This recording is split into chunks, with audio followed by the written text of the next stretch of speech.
Yes, abo bali kubanga otegaseko ku channel yaffe olunaku olwaleero CK Sports wano ku YouTube era nga twogera ku nsonga ez'enjawulo mu mupiira gwa Uganda. Olwaleero bwe tuli Wandegeya ku office Proline Football Club era yes coach director Mujib Kasule nga bwe yeyama nti wanaabanga fisi za wakadde ajja tuwangayo olunaku lumu mu week twogere ku nsonga z'omupiira ez'enjawulo.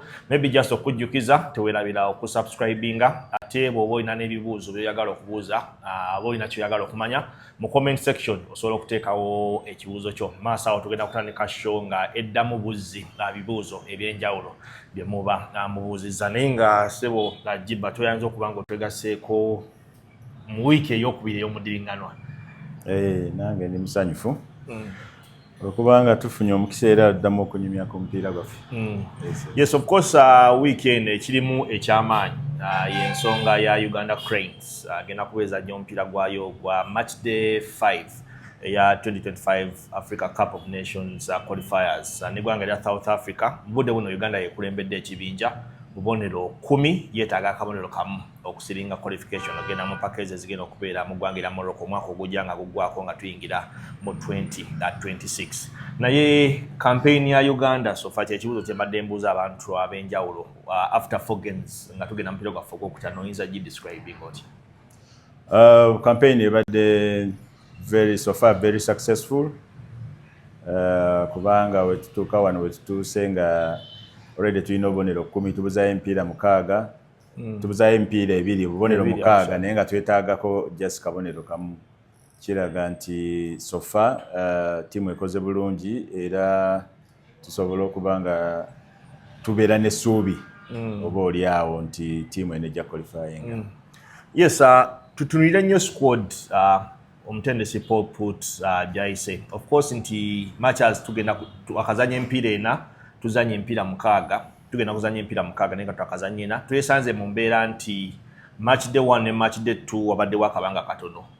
Omutendesi ndoza n'abatendesi abalala ku local Africa nga kibeetaagisa kuyita squad emu ebegenda okuzanya emipiira egyo kyekimu ne matchday 3 ne matchday 4 era wegenda y'ensonga yemu mu matchday 5 ne matchday 6 nti omugatte oyinza ogamba nti omutendesi Paul Put ayise squads zibadde 3 okutwaliza wamu naye tubadde tuludde akabanga okubanga tulina squad eziri consistent ezifaanagana. Ku mulundi guno yayise abazanyi 27 nga face empya mulimu 4 zokka ekitegeeza bali abazanyi 23 bonna babadde a part of the campaign. Osuubira nti ne kino oba oli awo kirina engeri gye kiyambyemu campaign ya Uganda okubanga etambudde mu ngeri gy'etambuddemu?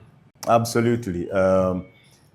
National team y'ensi yonna ebeera ne the cream of the cream. Era national team erina okuba nga eri consistent. Coach yenna wa national team wakiri twala obudde okuyita omuzannyi naye kasita omuyita n'ayingira mu team kitegeeza making the grade eyo, kitegeeza ayingidde system eyo, kitegeeza he belongs there. So tekikola makulu kubeera ng'oyita omuzannyi oluno ate n'omuta ate n'oyita mulala n'omuta mulala nga ekibaddeko emabegaawo nga almost buli bayita squad so many new faces abalala bavaamu bano bayingira. National team teba bwetyo. National team teberanga katale. Edda national team ya wane Uganda era ndoza tusobanyiza kiraba biseera bino we bakola ne bagamba leero press conference bagenda kusoma squad. Edda bagamba bugambi national team eno omupiira ng'ennaku z'omwezi gweziti eyingira camp command nga beemanyi bakwata bukwasi bisawo byabwe ne bayingira national team. Era bino ebyokusoma squad we byatandika nzijukira omugenzi Ibrahim Buwembo emirundi ng'ena nga tebamuyitako eyo squad naye okuba yali yakimanyiira ng'akwata ensawo ye n'ayingira mu camp.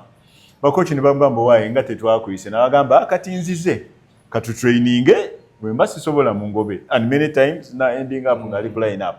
Kitegeeza nti abazanyi ba national team ffenna nga Uganda largely tulina okuba nga tubakkiriziganyako because batubamanyi baba ne quality eyo baba ne class eyo. So we baba consistent kiyamba nnyo coach n'abazanyi kibayamba okuimprovinga buli mupiira. Naye kati wabeerawo situation wetuuka ng'omuzannyi ono namba 5 buli nnaku bamuwaayo defender gwa peyaringa naye olala ne bamuwono namba 9 the same ne mu midfield. So the consistency in the squad for me I think is one of those key things eziyambye team okuba nti badde performing bulungi. Nyamba kano nkayiseewo nja kukirabira wadde tekabadde ku agenda. Nina ekifaananyi kye nalabye bwe babadde mukola ne Odin Soga ne Bucks. Balina ekifaananyi kye baplayinze ekya national team. Wabaddemu mu kifaananyi ekyo David Obua yabaddemu, Hassan Mululi yabaddemu, Jackson Manja simanyi oba yali musambe oba yali coach mu budde obwo. Naye nga buli omu ayambadde bibye. Natunidde akafaananyi ne ngamba national team ya Uganda ng'evudde wala. Tuvudde wala nnyo. National team y'omupiira ya Uganda waliwo ekiseera we kyatuuka abantu abagiraba bali bibiri. Kisobola kwerabira omupiira gwa obukulembeze bw'omugenzi Dennis Obua. The last match was Uganda Burkina Faso Nambole gwali gwakubitaala. Twabalanga tulimu abantu 200 mu Nambole. 200. ate nga mu 200 half of them tebasasudde. Bano ba ex-players, ba coaches, ba officials nga bwetyo wetuli. So that's how bad it was. National team in terms of branding twali ku zero nga n'ekigambo kye bayita branding national team tekimanyi. Twazanyirako mu mujozi gwa Inter Milan. Twatuukanga mu dressing room e Nakivubo ne mulinda nga bagenze mu owino kunoonya socks nga teziriiwo ne batukeri oli n'akuba essimu n'agamba socks eziriwo za green tewaliwo za blue noonya eza red nga we mutyo muli naye nga muli mu dressing room you have come to play.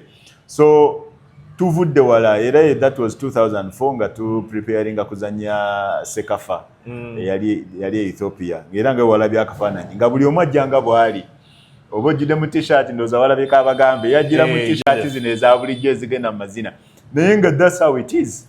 So tulina okwebaza nnyo Dr. Mulindwa kubanga ekyo kye yakikyusa ya branding a national team eno n'agiteekamu ne belief eyo n'etandika okweyisa nga tiimu y'omupiira bw'erina okuba until we yavaawo ne current president Moses Magogo naye n'akontinuinga ne trend eyo. It's good enough yalimu mweri n'asobola okontinuinga okulaba nti kati we tuli national team the branding ebyo byonna kugamba tekyali nsonga.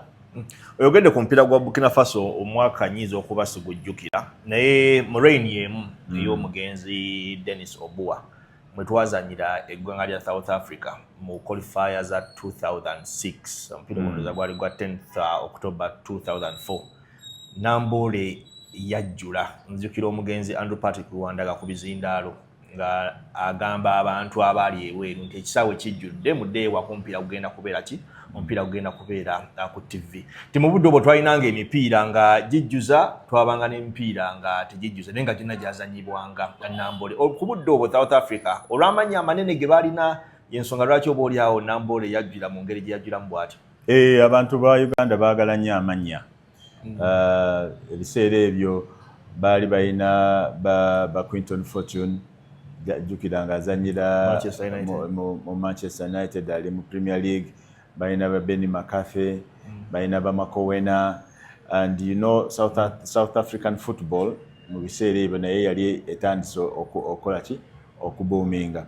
So ekyo kyasikiriza nnyo abantu okujja okulaba South Africa kikyegamba because yali of course evuga.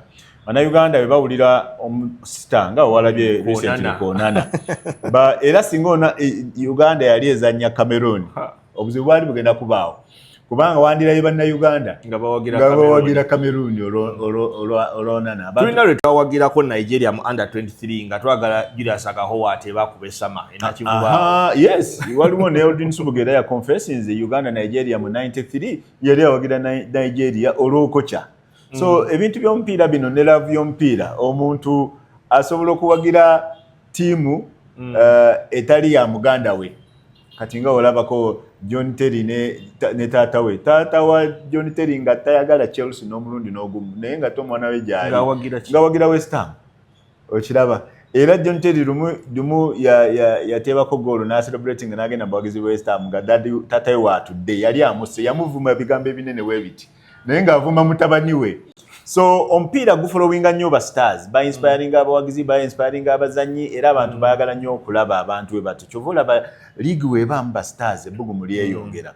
So kituufu nti kwolwo South Africa yalina ba stars baali bangi abaasikiriza abantu era ekisaawe ne kigenda ne kijjula ate nga naffe twalina a flamboyant coach at that time, Coach Mike Mutebi. Bali bamutaddeko Abbas ebiseera ebyo kuba game ya Abbas yeyo game ya Mike Mutebi eyasembayo. Teyagenda campaign yagikomyawo. Abbas yali azze naye nga yatuula mu stands for that particular match.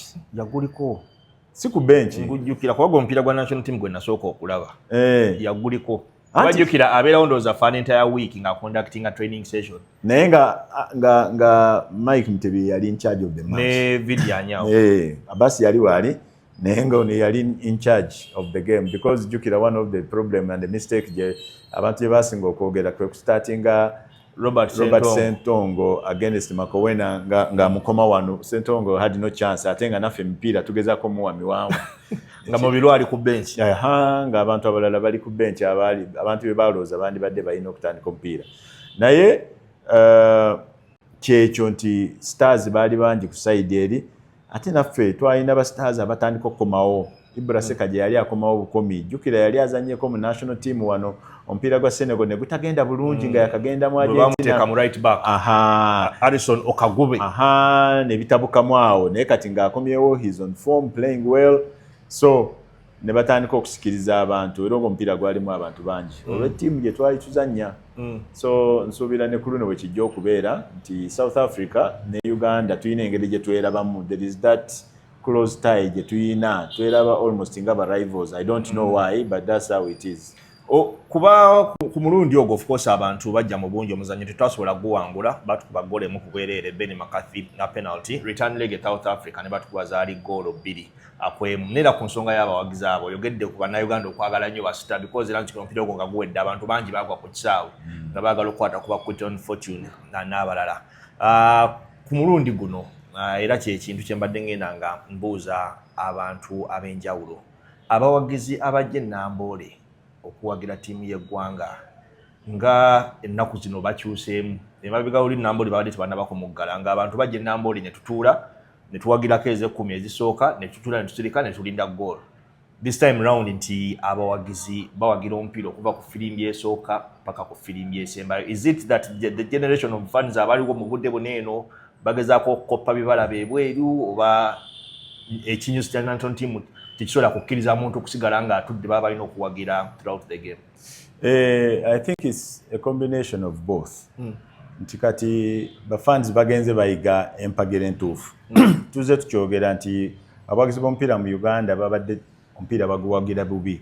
Bawagira time eyo nga goal enywa olumala okunywa bweti tebaddamu kuwagira.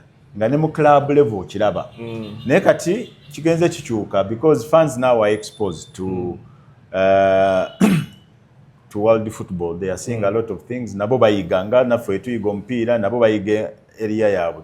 So bagenze bayiga nti national team it is about fun, it is about supporting the boys regardless of the situation. But also now national team the way coach put wakiriza abazanyi to express themselves. Tulinamu abazanyi abali creative abagenda ne bakolawo ku bintu ebyenjawulo abagezaako okugenda okulumba as opposed to emabega wali nga tuzannya bubi tulinda just kuteeba goalo ne tushatinga out opponent kwegamba nga timu ogirabamu ba defenders tetukkiriza abazanyi tuba controllinga nnyo nga tetubakkiriza omuntu bamuteeka mu mwenda ne bamuwa instructions za kudefendinga namba mwenda omulabe eno mu bbiri so nga abantu tebabyagala because abantu balaba omupiira omulungi ne bacomparinga but there is something they see with Paul Put nti he has allowed players to express themselves. He has allowed the team to go on attack without fear of the opponent in front of them. So kati abona Uganda ekyo kye baagala. Batukuba wano omupiira gwa Nigeria but they were happy. They were happy. And this is what they were craving for a long time. So because Paul Put abawadde kye baagala nabo bamusupportinze with his team. And that's why you see now the support is very much. Ate naye nga omusomesa era nakyo kyekintu kyenze nga Uganda nti tubadde tuludde okubeera n'omusomesa ku national team nga ajjukiza abawagizi how important they are to the team. Ate ngeri afisa wakadde n'asuubiza abawagizi nti naffe tujja kugezaako okuzannya ekyo kye mwagala. Mujje mutuwagire mu bungi naffe tujja kugezaako okuzannya ekyo kyemwagala okusubira nti agezezzaako okulaba nga bridginga gap eyo ebadde wera ne mu mupiira guno gwennyini yabeebaziza mu press conference nimwe bali kujja mu bungi nene ku Lwokutaano tubeetaaga abazanyi tebasobola kikola bokka sisobola kikola nzekka buli omu alina okubeera on board ogezaako okulaba nga tupushinga agenda eno. Yes, I think Paul Put's management is very good. He has a lot of experience. Chirala, he understands what it takes to have a team. And he's not the kind of coach gw'olaba nti ayagala kufuna credit ye nga ye. Twakirabako ku bacoaches ababaddewo nga aba ayagala kulaga nze kanza akola buli kimu nze nkisobola buli kimu nze nkimanyi mwenna bannayuganda muli mikono gyange. No, for him he appreciates nti omulimu si gugwe yekka. He appreciates the role of the media, he appreciates the role of the fans and his players. Amanya nti when they play well, we have played well. When they struggle, ali very honest. Era timu ebatezanye bulungi ajja n'ayogera. I remember him against South Africa bwe twazanye n'agamba first half he couldn't believe how they recognize his players. Yeah. Naye coach omulala aba yagamba atukubye omupiira mulungi nnyo, you know, naye yajja n'ayogera. When he had a problem with the kind of players, the size, ne level, biki yajja n'abyogera. But he gives them confidence, aba appreciating towulirayo mu camp issues. Emabega eringa camp we converging bwet. Ngowulira issue atono bagambye no atono naye kati he appreciates everybody's role, and that's how football should be. Tewali muntu omu asobola kukola kintu yekka n'akituukiriza. So the role of the fans is extremely important, and football we play for the fans. True. Paul Put understands that. Lwaki kati ffe wano ate ekyo tetwagala kukikkiriza nti tuzannyira bawagizi? Anti kati ye mpisa oba enkola yo oba bwe butamanya ignorance. This game, wherever we are, we play for the fans. And without the fans, omupiira guno tegusobola kubeera kiki guli. So everything we do is for fun. Chobola abazanyi batekawo abawagizi batekawo pressure. And I believe changing of coaches this time with the national team had a lot to do with the pressure of the fans. Fans batuka ne beekyawa. Ne bagamba twagala kukyusaamu. So when fans ask for something, for abali mu mupiira bagumanaging abakutegeka, we have to give it to them because they are the ones we play for. Even the countries who are using football, they are using football to unite people, to entertain people, to make sure their people are stress-free. Every number people for the fun. So it is about the fun and the player. And if those two are in the right place, the game is always thriving. Of course, bw'oyogera ku bawagizi n'abazanyi ne coach nti on so many occasions ne walala national team eno bwebe emaze okuyitibwa debate zibeera nnyingi. Ono tebamuyise lwaki ono tebamuyise, n'abadde alina okubeerako neweesanga nti n'abantu batudde ku show beeyawuddemu. Nti yes of course ne ku mulundi guno Paul Put abadde nga alina amannya agalekayo here and there, naye tewabaddeewo nnyo debate z'abazannyi. Lwaki ono tebamuyise, lwaki ono teyazze. Is it that abantu bakoowa? Is it that abantu bali satisfied n'omulimu coach gwakola oba? So far they are number one, they are satisfied. So far is doing a good job. Secondly, yenga coach abadde with an open mind. Nzijukira Bobby Williamson we yajja wano nga ye strictly tabelieving in local players. Ne Lazaro Zaba was the same thing. Nga n'emipiira gya wano there's a time twali tuyingira mu mupiira nensanga Bobby Williamson. Tuyingira mupiira dakika nga 10 tulira eti yenga afuluma ne mubuuza coach n'agamba I have seen enough. Ne novo ye. Ne novo ye, he had a novel. N'agamba I have seen enough. So he disrespected the local league, the local players, much as it's true, the league has been weak for some time, but you cannot twalwawo nnyo nga tuzanyisa Ande Mwesigwa mu right back ate nga Masaba yalingawo. Yes, exactly. Nga ye believing abali ebweru bokka bajja okukozesa be bamanyi league ya wano yagitunuuliranga nafu, which has been the case.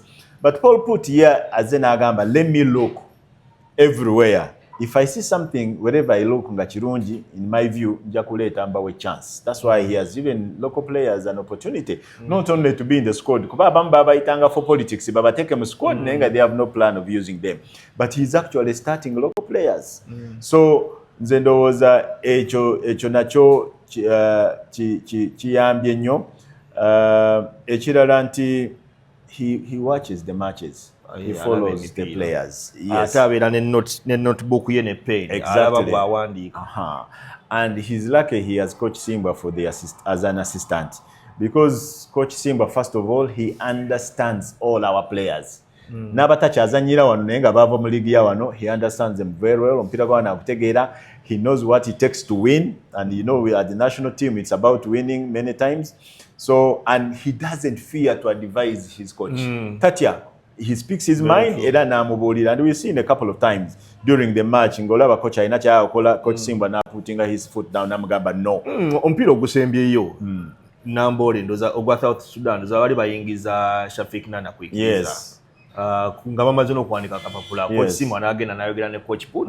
Substitution netakola ki netaba. Of course ku bench nawabeerawo obukuugano nenga ye mu capacity nga assistant coach advising ze mukama we decision netakolebwa. And for me that was the right decision because Nana Kwikiriza, the kind of player that he is a high risk player. Musazi akaringa omupiira. So that has a risk of losing the ball.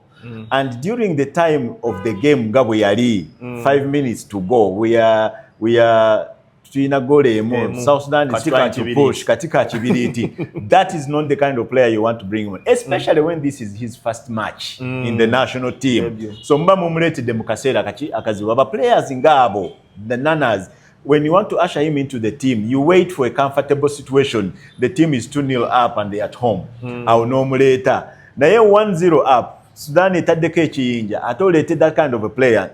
For me, I think that was the right decision, not to bring him on. Wadabalala bagira, but Simba saw it and he spoke out. And actually it turned out that maybe, and according to what happened, that it was the right decision. So when you have a coach normal respecting and normal listening, there's no problem bench Okayana to get the right thing. There's absolutely no problem with that. Yensonga lwaki Calvin Kabuye tanaba kufunayo ko kuddakiika. Virtually every striker never dedicates bambi abajja oluvannyuma ne bayingira mu team bafunyeyo ko kuddakiika ku South Sudan yawe because campaign yonna abadde part of the squad naye abali tanaba kufuna ku budde. Yes, he's been part of the squad but tebamumanyi bulungi. And remember abazanyi abasomesa ne bazanyi banne tanafuna time because jukira kati abantu bayingide camp ku Monday. So they have barely had 4 days of training by the time they play the match. So there's no time really to see omuzanyi omupya. Ate coach muyinza okuba omuzanyi mumumanyi mumulabye but it takes time omuzanyi ono ku understand. Jukira tazanyirangako wano. Yes, Kaprodos came nayingirawo and those are exceptionals. But also Bolaba, some of the games, apart from his first game, Kaprodos, when he played well. In the other games, Walaba Angera Waliwo Obuzibu, not with him, but the way these other players play around him. So that takes time forming a partnership, and I think for Kabuye that is the case. Singa yali yazanyirako mu ligi ya wano ekyo kirala. Naye jjukira wano takubirangawo tebamumanyi nnyo wano. Ate so bazanyi banne tebamumanyi ne bacoach tebamumanyi. But osobola okukwata omuzanyi nga abadde tali ku national team for a long time nenga yava mu ligi ya wano. Oyo olujja wano ayingirirawo obuyingizi mu system nga olabye Tadeo abadde out for a long time bano bonna abasinga abapya abasanzewo bapya. But because he comes from here, he knows the game, they know the game, it is easy for a player like that okujelinga. Naye oli abadde tali mu system, it is difficult. And this campaign, it was important that we get the qualification done. Because team we've had now qualifying for a long time, there's a lot of pressure on the federation. Their administration is built on Cranes. So when Cranes is not doing well, there is no peace at Mengo. So it was important that they settle qualification. And with that, tebadde tebagala kutestinga nnyo, kugezesa nnyo, especially with Kastaba Tegerantikati, they are in the driving seat for this campaign. And in the same way, I don't expect so many things to change on Friday because Friday will be about qualification, not style of play, not entertainment. It's going to be about qualification because it's the most important thing. Of course, nga tuyingira game otusetinze bulungi omupiira ogw'olwokutaano ekibuuzo kye nabadde njagala okubuuza nti results tujeetaaga kabonero okuyitawo. Of course n'obusatu buli bwabuze tusobola bwolo kaminga ku lunaku olwokutaano na Uganda yandyeyisizza etya comparing empiira ena gye tuzanye mu campaign eno nga mwe muli n'ogwaggulawo gwe twakola amalinnya eggwanga lya South Africa omupiira nze ogukyannuma titwandiguwangudde engeri gye baateebamu ggoolo yaabwe ey'ekyenkanye naye nga tugenda mu mupiira gw'olwokutaano twandyeyisizza tutya naddala nga twagala results. Tuli waka naye oyinza okugamba nti ne South Africa ejja kujja nga nayo erowooza esobola okujja wano akabonero. First of all, it's important nti we don't get excited. From the fans, ekyo tusobola kibajjako. That's who a fan is. When there is a situation that excites him, they have to be excited. And we want the fans to be excited. We want them to go to Nambole expecting a lot of good things, but most importantly, to win the match. That's what a fan should expect. But the people in camp, the technical team and the players, it is important that there's no excitement. It is important that they take it like any other game. They should not come to prove to the fans that they are top of the group and they have style and they can do a lot of things. Because once they do that, they will be playing a dangerous game against a team that can punish you. South Africa, yes, Twakola 2-2, we almost won the game. But on the day, in terms of football on the pitch, they were the better team. We could have gone into halftime that South Africa is leading 3-0. But somehow we were resilient. We survived the 45 minutes, especially the first 25 were hell. Netufuna opportunity that when South Africa went to the dressing room, bote bakomao. Fenetukomao, you know, coach was able to change. Yes, coach was able, whatever talk he gave to the player, it really worked. They came back and believing in themselves more. They had the initiative. They were audacious. You know, they had lost the respect. They had given too much respect in the first half. So nebichuka, and we took control of the game. But echotichichus are the facts. The facts don't be the cigar facts, and the technical team should never forget the facts. The fans can. The media people, they can forget the fact and say Uganda is the strongest in the group. But the fact of the matter is South Africa is a better team than us. But we were more hungry, we were more resilient, we were more determined, and we gave a fight. And that's who we are. So that is the same thing we need to carry into this game. Go out there, work hard, work as a team. Don't try to be, don't over-open the game. Because South Africa plays better in such a situation. Because batusinga okumanya okukozesa omupiira. Kukozesa omupiira, no opening omupiira. Ate babo twakoze no entertaining, yes. And the field will favor them. The field favors their philosophy and style. So once you do that, then over what the opportunity. But such teams was boring. You bore them, you know. No takiriza tempo kubeera waguru, no takiriza excitement, mupiira kubeera end to end. Then you have an upper hand. Nambole will always get our chance, I believe, but we must be difficult because we are going in with something that we don't want to lose. That point, we are going in with the game with Jetwagala as the minimum. We will do whatever it takes not to lose that. We can only add on by winning the game, but worst case scenario, if the game is a stalemate, we are still doing a good job.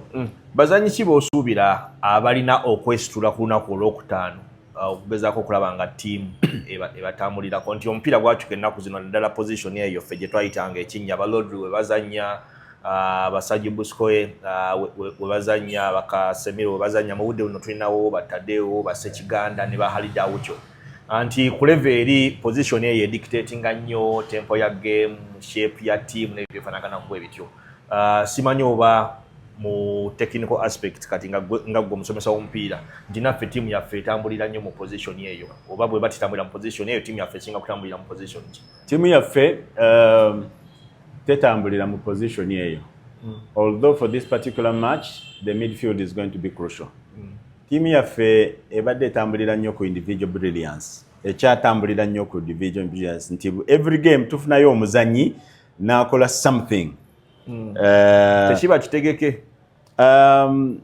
not necessarily tufunayo omuzannyi because singa kiba kitegeke kyandibadde nga kiri consistent naye ogenda okulaba nti in one game Rogers Mato ajja n'ayaka n'atutwala mu maaso odasteye to take the team forward n'atwala ogenda okulaba nga banne bakoze ki bakiyingiddemu ogenda okulaba mu game endala ate nga ye ali down ate ne tulinda Alan Okello n'ayingira ku kisaawe n'ajja ku benchi. The credit to the coaches is that they bring him on and when they bring him on he's able with his magic okolayo something because such good players nga Alan Okello tayetaaga dakika 9 He can just create one moment and you win the match, as we have seen him do. So tubadde nnyo tudependinga ku ebyo individual brilliance nti a player ajja naye yeetika team, omulala naye najja ne yeetika team, omulala najja n'akolayo ekyenjawulo ogenda okulaba nga tufunye result, as opposed to ogamba nti at least midfield yaffe eri very strong ate eyimiridde kono. He dictates the play, he's the tempo, he's the leader, yabuuza ebibuuzo. We don't see that much, especially with our midfield. But at the same time, experience mu midfield ya Khalid Aucho tuyambye nnyo to survive in those matches, because now he has the experience, he's calm, regardless ani gwe bamuwa okuzanya naye olaba nti at least agezaako to bring them on board of making sure nti they can be resistant and they can be solid. Naye nga nze ndowooza tetunnaba kufuna lead oyo agamba kati yakute game nga bw'olaba, era tiimu zibadde zijja wano ne tulaba mu mpira gwa Congo Brazzaville, twalaba gayi gwe bajjamu nerabidde shot number ye bamugjamu era we took charge. Naye ng'owali olaba nti yakola ebintu bya tiimu, bafuna omupiira n'agufuna n'atempolinga n'agamba katugende mixinga passing n'ateeka banne mu muzannyo nga olaba he's a leader. I think we need to get that a person oyo ku mupiira nga he can do a lot of things. Nze ndowooza emabega wali mpira egyasooka awo Mato was the one doing it by being audacious, yet talina respect for opponent, atwala tiimu maaso agezaako agenda.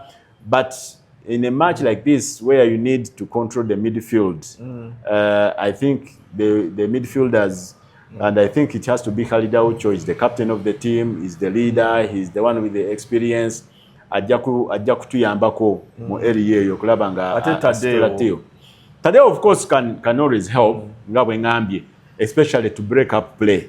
But the leadership belongs to Khalid Aucho.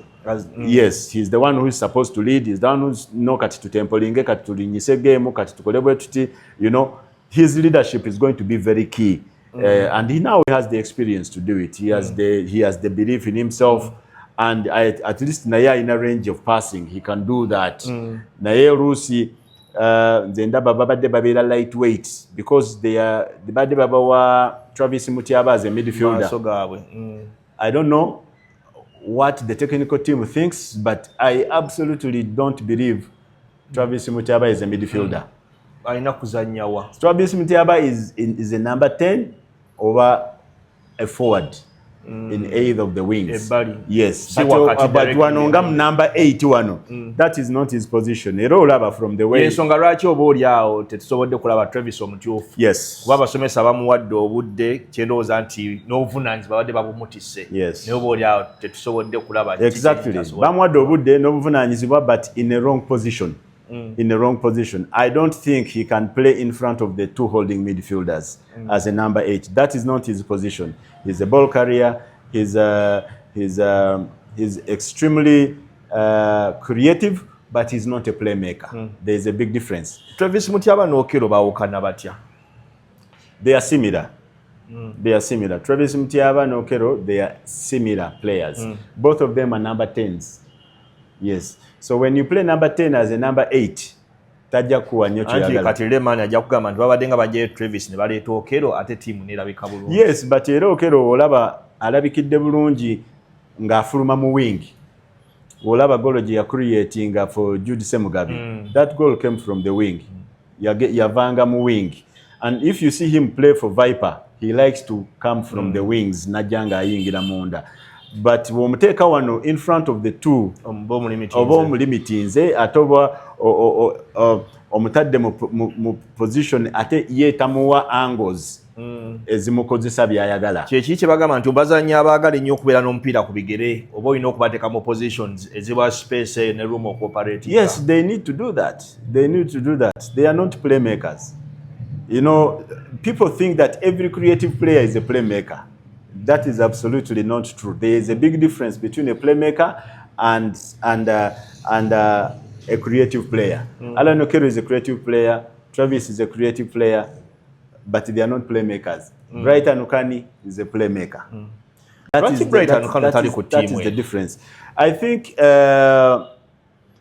we have a problem on the African continent, but especially here in Uganda. we believe in omuzanyi ye alete ekiche kyayina akiteke ku pitch kivemu results. We don't believe that tuino mu supporting no muyamba ekyo kye tumulabamu asobole okukikola. So kati oba omuzanyi tamanyi nga alina weakness oba mu kudefendinga atagamba oyo tamanyi kulwanira mpira. We don't look at the strength, we judge people by their weak side, not their strong side. But ebulayo olaba nti omuzanyi abeera mu kisaawe nga ali weak defensively, but the team capitalizes on what he does best. Era ne bapulaninga nti bwagusuula bwetyo. Exactly. Ate era olaba n'omuzanyi nga in his first year in the team olaba there are a lot of weaknesses, but they go and work with him. They work with him. Ne bamu improving so he can improve the team. Here ekicho kyoyina wekiba tekimaze nga they don't want to take you on. And for me, because of that, we have lost so many players. Especially mu area eyo ya number 10 era ne Alan ojjukira bali bamusudde mu team. Ngabadde tebamuwa mukisa. And mainly because ngabamuyita tebamuwa mukisa ne batubanga tebakyamuyita. Munafu asula omupiira akola chi. So you are judging a number 10, a number 8 for the qualities of a number 6.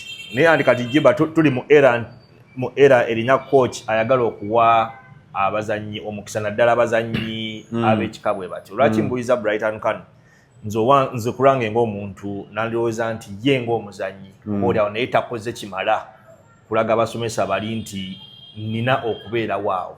Nedda nati kyenkugambye naddala omuzanyi ng'akyali eno okuva mu myaka gye egy'obuto kati bwe nkubuuza ekibuuzo nti does Brighton Kano have potential okuzanyi kati ekyo kyekimala ekikye entandikwa yeyo. Yes, kati abakulaze gwe coach nti omwana ono alaze nti alina potential and aze asobola okukola kino na kino, then now what is your input in the boy over in that player? What is your input? Yes, nga lwaki Tabliki amulemeddeko ku kanso. Exactly. Now you see he's going to improve because Tabliki yagamba alina kyamulabamu, so he's pushing him amucoachinga n'amuteekayo. Weyalinga ku Viper nga every 50 minutes the plan is to remove who? Bright because nga bagamba tasobola kuzanya 90 minutes okiraba depending on the coaches. But ye coach Abdallah agamba no, this boy can play. Kwikiriza abadde ku bulu naye nga tazanya. Coach Abdallah n'amulaba n'agamba yes, you have many weaknesses omupiira ogulwako nnyo okola bino but tugenda kuyigiriza nga tukuteeka ku kisaawe because you have to believe and trust a player. So botakola ekyo gwe coach gwe batokoze kiki omuzanyi akulaga potential gwe n'ofuula potential ye a finished product. Omuzanyi cannot do that, he cannot coach himself, he cannot show himself, he cannot do the strategies.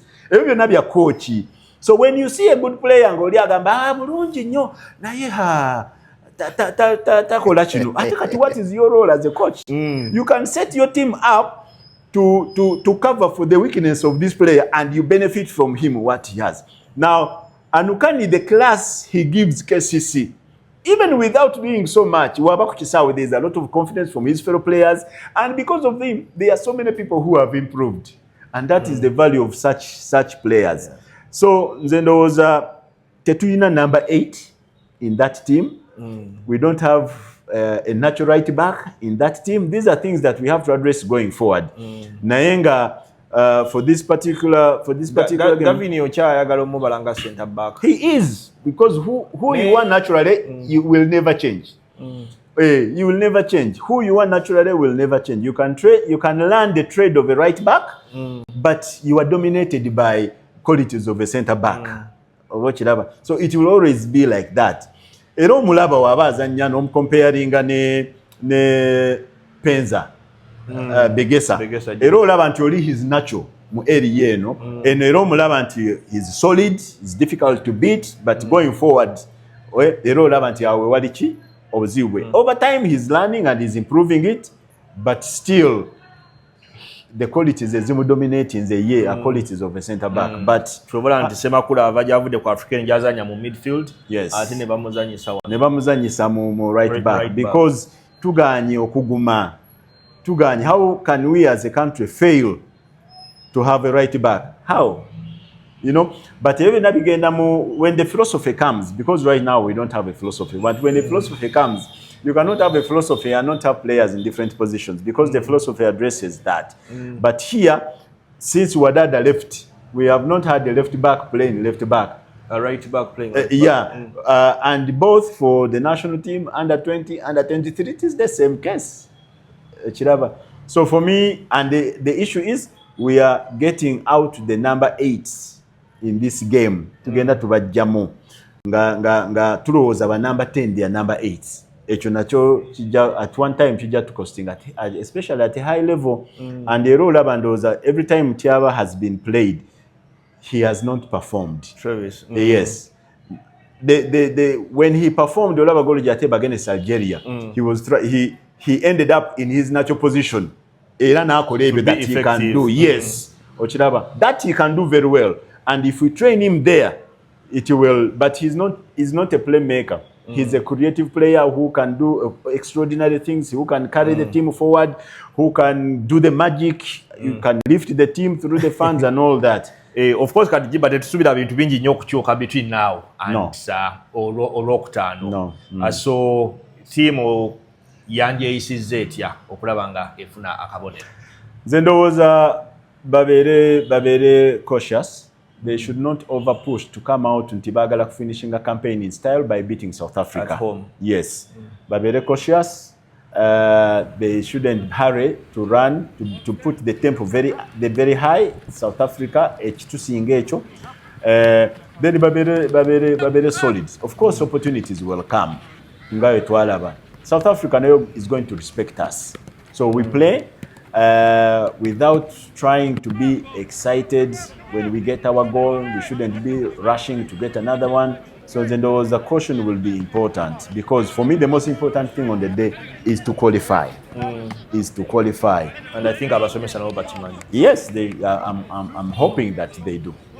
Hugo Bruce, coach wa South Africa, yabadde mu lukungaana lw'abamawulire n'abagamba nti South Africa bw'eremererwa okuqualifying ogenda mu mpaka za Africa Cup of Nations, mu dakiika 5 ajja kubako airporting azzeeyo e Belgium. Of course nagamba empiira tulina ebiri, twagala obubonero bubiri, but of course mupiira tuli obubonero bubiri mu match emu oba obukuŋŋaanyizza. Alina we yatuukiddeko ng'alaga nti tebayinza buta-qualifying, anagamba okay Uganda I understand but we can't fail to beat South Sudan at home. Nti yeyo confidence gye balina mu campaign eno.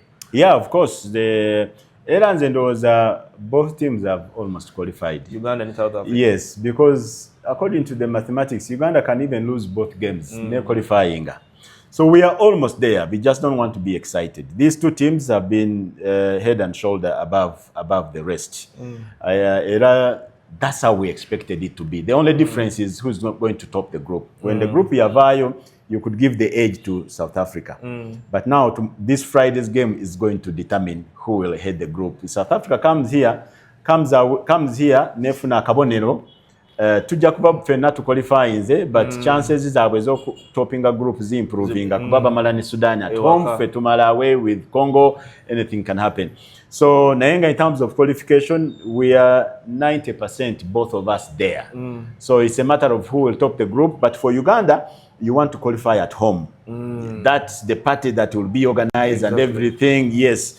Toyagala ompira gugwenga bagukubye at home, it dampens the spirit, which we don't want. There is South Sudan in our but still it dampens the spirit. But if we get our point here and if we beat South Africa, it will be party throughout the weekend. Na yeno not qualifying the nenga te wanu fete tugobye party era mujigenda munayenga muba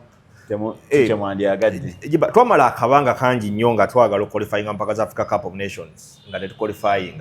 Eventually 2017 netukuba akajji netugenda e Gaboni netuddayo e Misiri mu 2019. Tiimu ya qualifying nti yalimu abazanyi bangi nnyo abali experienced because baali bamaze akabanga nga they are knocking on the qualification door naye nga tetukola ki nga tetuyitawo. Bw'otunira tiimu eno gye tulina ndowooza ng'ogyeko Ali Dawu kyabadde mu campaign mu AFCON zebbiri, Tadeo Lwanga yaliyo eno Egypt, Timothy Awani omu ku bazanyi abato abagenda mu mpaka ezaali Gabon wadde teyazannyayo, but of course naye nakumawo mu 2019. Largely team gye tulina y'abaana bato. Nti if we qualify on Friday or if we qualify for the Africa Cup of Nations, how huge will it be for this young generation of Uganda Queens players? It is huge for them. Because for me, this new team has been and still continues to be in transition. eri transition under coach Mitchell yali fake. Twaje mismanaging. Yali fake bali babuza. It wasn't transition. But transition yobogiraba. Eri yali transitioning nga tabazanya abapyate babawate bakomya abakadde nokomya ebimyaka 8 kugamba nga bali awo. So but this one ogiraba nti it is a transition. Many young players are in the team. They are being given an opportunity. Obalaba they are not they are not yet there, but Oraba, they are making steps okutuukayo, and the way the coach is handling it. So for me, the team is in transition, preparing for 2027, because that tournament is very crucial. These two Africa Cup of Nations, is it in between, they are going to help this team to be formidable in 2027, because as a host, if you don't get out of the group, it is a disaster. South Africa, not only for you as a host, but for the entire tournament. Exactly. So it will be important that in 2027 we have a very strong team that can go at least to the quarterfinals. And this is the team we are looking at because they are young. The good thing is that they have started their transition very well. They are winning matches, they are qualifying, they are getting valued experience that includes winning matches and qualifying for this same tournament. So for me, that is a very big plus. Of course, we still owe our fortunes to the ranking system, because we're trying a ranking system. The Tan Kokubera seeded in pot 2. Yeah, when you are seeded in pot 2, it means that you have one stronger team and 2 weaker teams. So that makes qualification very easy. When the qualification was out, Congo Brazzaville and South Sudan, we can easily get 9 points from those. And here we are, 9 points exactly from those. Because tofuna team mu group jokuba home and away, qualification over half of the job is done. So that ranking system, for me, that's why I always want to credit the regime of Dr. Mulindwa, because that's what they did. That is what the regime built. They got us from being non-seeded to being seeded. Actually, Dr. Mulindwa weyajira nga Uganda ne Mugundi tetubeeramu. Tusooka ne tuzanya kali ka pre-tournament. Preliminary round. Yeah, ojjukira bwe twagende Mauritius, that sudden death goal by Oboa. Ye tuteeka mu qualifications ezo kati ezaali eza 2027, I think, 2026. That was the bakyatusiidinga batubalira mu ba South Sudan, ba Somalia, Mitchell wano njukira ali Comoros yali aniro Ismail Watenga lwakola debut nga batwabolinze ne Amuza Muwonge fenna nga tumanyi Muwonge yagenda okuzanyira kale ka preliminary round. Comoros one of those countries. Mitchell yagira twice. Ani yali Watenga debut. It was Mitchell, but it was not a pre-qualification match. It was the first qualifier. I think Diego Kiza we ateba. Yes, it was the first game. Netumaliriza wano nga mi atebye Comoros return leg, the final game we had qualifying. 2017. Qualifying for 2017. Mitchell's first. Riza ujenjoka yiko yali ya 2014. That's when Ismail Watenga makes his Uganda Cranes debut. Yes. Onyango ndoza Murad suspended oba Murad odonkala na etali wone batwabolinga ne Amuza Muwonge. Utwali chance okubera seeded. We had started being seeded. So echo chize kituyamba, and we have built on that. So now we just have to make sure until we pay a lot of attention on the team okulaba until things improve. We need to still improve the league, because now many of our players from the league are playing. Those who excelled should continue to go to better clubs and better leagues, but the ones who stay here should also be in a competitive league, such that when they are picked to play, they can perform. Yes, Jibanga atumaliriza campaign eno mipiira ena goal 7 tutebeddwa mu gozi 3 zokka. Bino tebyali bintu byaffe. Goal 7 ate nga kwezo 4 tuzitebye kwawe. South Africa twatebayo 2 ne Juba nga tuzanya South Sudan twatebayo 2. Emabigeri nga twekalakasiza wakane tufuna wins za feninga bwe tugenda kwawe nga struggling okuteba goals kwawe. Style of play ne mentality ya coach. The emabega wali the mentality was we should not concede. If we get an opportunity, we use it. So the name 2016 when we qualified, I think we scored less than 5 goals. but we conceded 1 or 2.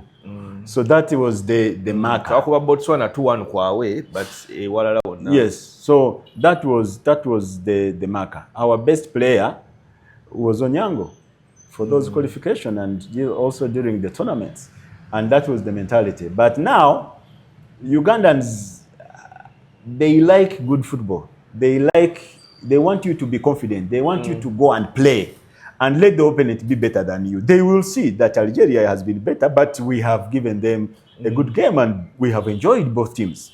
That's what Ugandans want, and they've been crying for that. Paul Putti has come and said to the team, guys, when you get the opportunity, when you get the ball, be confident, try to go and win. When we lose the ball, let us defend as a team. That's what it means. Now, because of that, we were able to go and score. People will say South Sudan, but we played in South Sudan before and they have beaten us. You know, even at home, it was very close, 1-0, and then they also beat us 1-0. But now we are able to go actually in Juba. Last time we were playing them even in Kenya, but now we are able to go to Juba.